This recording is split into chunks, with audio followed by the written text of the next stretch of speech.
how many EU states have already banned smoking in cars?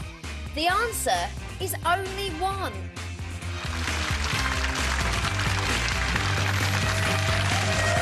You're watching The Right Stuff. Thank you for that. With Gail Porter, Steve First and Cherry Lungi. Catch her in Casualty 1909, 9 p.m. Sundays, BBC One.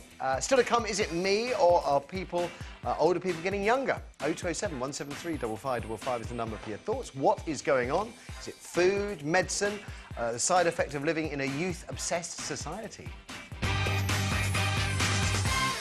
But first, what is the point of banning smoking in cars when children are on board? Because that's what the Royal College of Paediatrics is suggesting. Paediatrics, they're disgusting. I've read all about them in the Sun, these paediatrics. On a register. Disgraceful.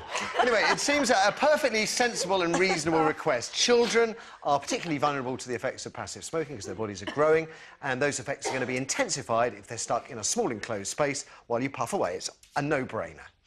But, I say again, if the old bill can't get drivers to stop using their mobiles, despite the threat now of a £60 fine and 3 penalty points, how effective would a new law banning smoking in cars when kids are inside actually be? Indeed, a couple of weeks ago, I watched a copper yakking on his mobile while driving. If only he had a child in the back and a cigarette, the picture would have been complete. Now, if you're the kind of parent that would smoke in a car while your children are on board, are you really going to pay any attention to yet another new law? Maybe education would be a more effective weapon to use against irresponsible breeders. What do you think, Gal? I don't know, it's just the way you went irresponsible and they say to I love the fact that Daily Mail actually used a picture of Uma Thurman in Pulp Fiction having a fag. Like, that's the only picture we have. Just to let you know, there she is. I have to say, it's a while ago now. It must have been a good couple of years ago, and I was stuck in a traffic jam. And when I smoked, I used to love smoking in cars. I don't know why it is, but I always used to have the window open as we went along, and it never seemed to fill up with smoke. But I watched this. There was 2 women in the car, 2 children in the back, young children, and all the windows were shut and both were smoking. I think it's disgusting. I think it's absolutely. I don't like anyone smoking in a car full stop. I think it's disgusting. And personally, you know, my daughter, no one would be allowed to smoke in my car. But would a new law? No, it's not going to change anything. the minds of the people that do that? It's like you say, everyone's still on the mobile phones. Everyone's, you know, no one seems to pay any attention. They want to do a good thing, but it's down to the parent. It's down to a parent to be a good parent, to understand if you smoke in a car, why don't you just take the seatbelt off, put the kid in the front as well, give her a fag. Yeah. Do you know what I mean? But I do think that you're right. Most people kind of disregard the threat of £60 and 3 points on their licence when it comes to talking on a mobile. However, there are some people who would adhere to that law because of the threat of being caught. But the same people that wouldn't smoke with their children in the back anyway. Exactly. Well, no, but I don't know. But if it just stops a couple of people not smoking in what is... But Steve, if they pass a new law and ministers say, well, that's the problem sorted, it isn't the problem sorted. You've made a few people stop smoking. How do you make all the parents that smoke when their children are in the back, how do you make them stop? You can't. No, you're right. You can't make anybody do anything. Educate you? No, education, I'm with you. Yeah. Just keep putting the information out there, and hopefully people have a grain of common sense that, like a little seed, you know, it's water on a seed and it starts to grow in a consciousness, and people think, oh, yeah, if I do that, passive smoke, I could make my kid ill, I could get cancer, my kid might lose a parent. You know, get people to start to use the grey matter. Know. Every parent must know that it's bad.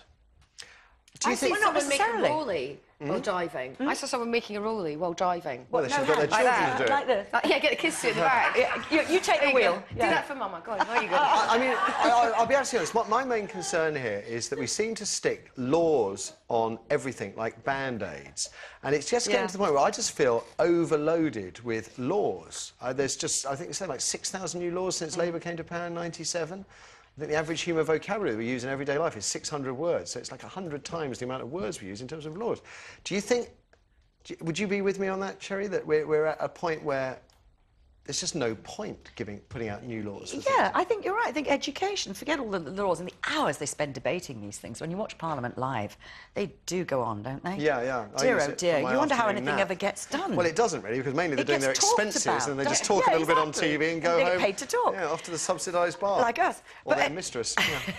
Yes, exactly. It's getting overly cynical today, isn't it? Yeah, very cynical. Really I hope that's not me. But I started off I was just thinking, everybody's going around yesterday just saying, oh, yes, yes, we should ban smoking in cars, we should do this. And I'm just sitting there thinking, you're not going to persuade the parents that already smoke with their children in the back. They're not going to pay any attention.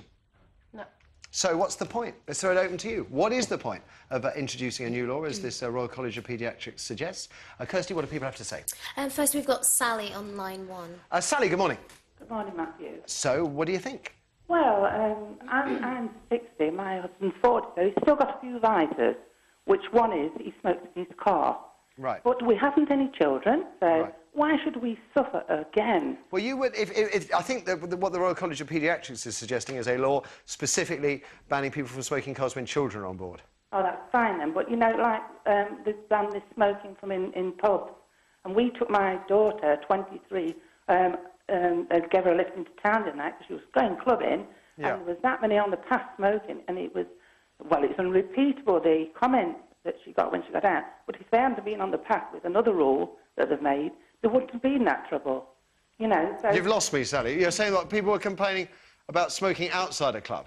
yeah, well, no, there was, the comments that gave my daughter when we dropped her off, which wouldn't have happened if that wasn't another rule. You know, they're making more trouble, making too many rules, because I went past somebody eating a yoghurt in the car the other day. You know, he absolutely got his elbows on the wheel. So there's other things that's a lot worse. Parents should be responsible for their own children. And if they're not, what do you do then? Well, you tell me, because, you know, there's that many... I don't know where we are with all these rules.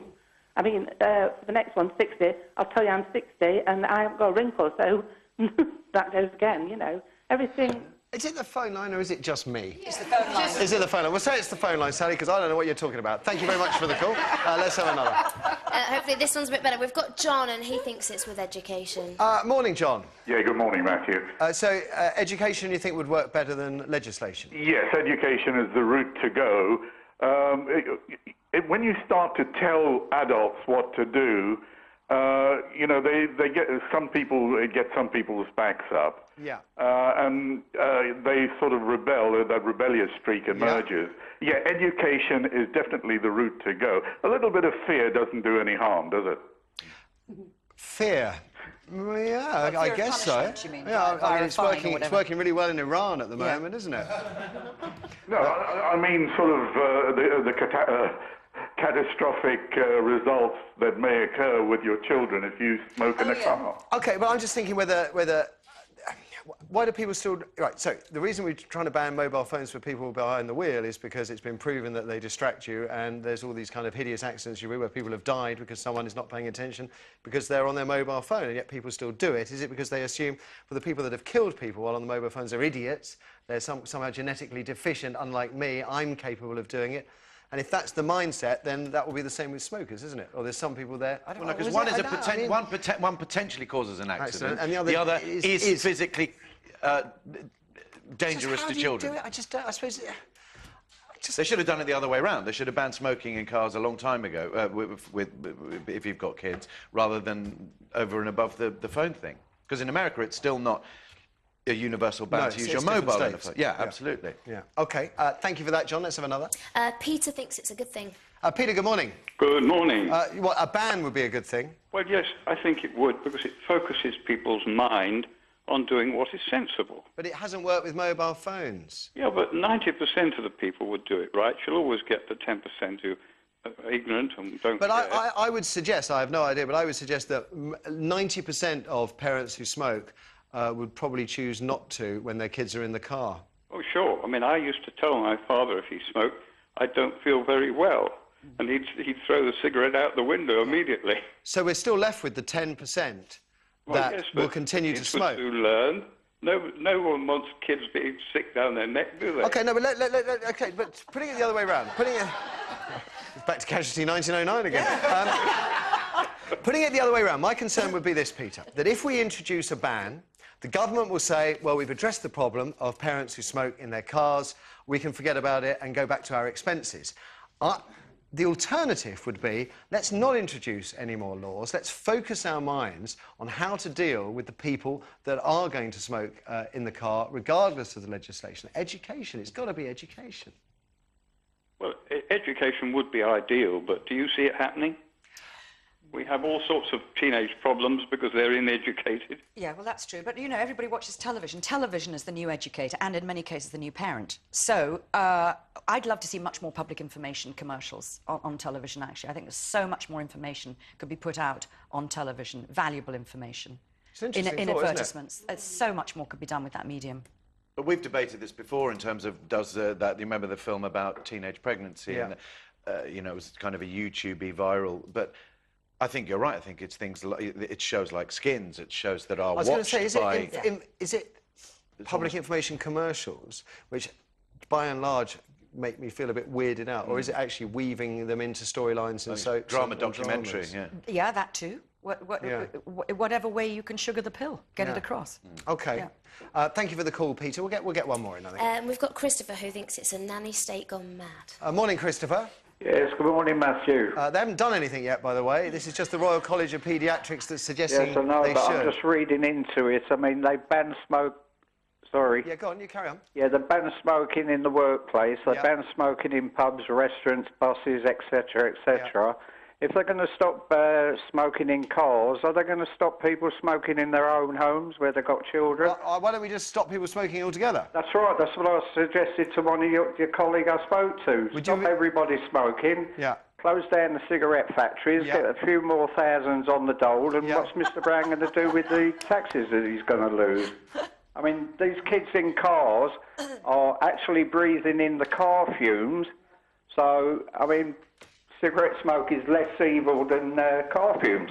Is it? Well, they're not sucking on exhaust pipes. Hang on. No, because Christopher does have a point. As I was jogging yesterday, I went past a bus and I nearly... They pump out a lot of stuff. Yeah, but you jog faster than buses? No, the bus was stationary. in a traffic jam. I think occasionally when you're stuck behind a bus and you're breathing in fumes in a capital city, yes, it's not very pleasant. But I think if you're systematically being taken around, as kids are on a school run and shopping, and their parents are smoking in a car, that is obviously worse than sitting in a car and not having cigarette smoke with the danger of fumes in the outside world. There you go, Christopher. First has spoken. After the break, we're moving on. And I'm really interested in what you're going to say about this.